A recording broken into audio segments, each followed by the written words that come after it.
დედაქალაქში პოეტ ანა კალანდაძის დაბადებიდან 100 წლის თავისადმი მიძღვნილი ღონისძიებები გრძელდება. საიუბილეო თარიღთან დაკავშირებით თბილისის სახელმწიფო უნივერსიტეტში შემოქმედებითი საღამო გაიმართა. სტუდენტები დამსწრე საზოგადოების წინაშე თეატრალური წარმოდგენით წარდგნენ. სპექტაკლი პოეტის განვლილ ცხოვრებასა და მოღვაწეობას ასახავდა. ღონისძიების ფარგლებში წარმოდგენილი იყო ანა კალანდაძის საოჯახო ფოტოები და ხელნაწერები.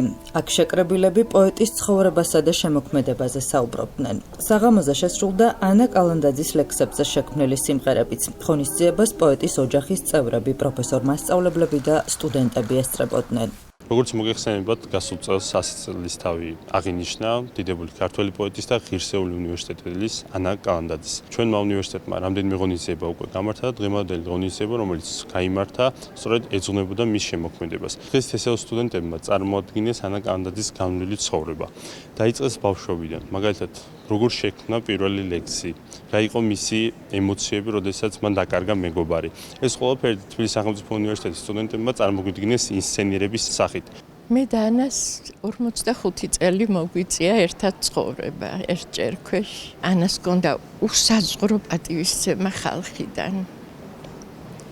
ქუჩაში გამვლელია, არ არსებობდა სადმე გავსულიყავით ქუჩაში ანასთან ერთად პირადად მე, რომ ვიღაცას ბავშვიდან დაწყებული ასაკოვანი ხალხით დამთავრებული ანა, დედა ანა და ბავშვი რომ მუჯლგუნს დაკრავდა დედას ანა კალანდაძე და აი ასაკოვანი ხალხისგან კიდე რა მახსოვს იცით აი რომ მივდიოდით და თითქოს ის ვერც ხედავდა ვიღაცა მოდის და აი გაივლიდა და ანას ლექსი და სტრიქონებს რო იტყოდა და რა თქმა უნდა ეს ძალიან დიდი პატივისცემაც იყო და ანასთვისაც დიდი სიხარული. მალე გამოვა ანას დღიურები, რომელსაც ჩემი ქალიშვილი ამზადებს და ძალიან ბევრ საინტერესო რამეს გაიგებს ქართველი ხალხი, რომ როგორ უყვარდა იმას საქართველოს, როგორ განიცდიდა ის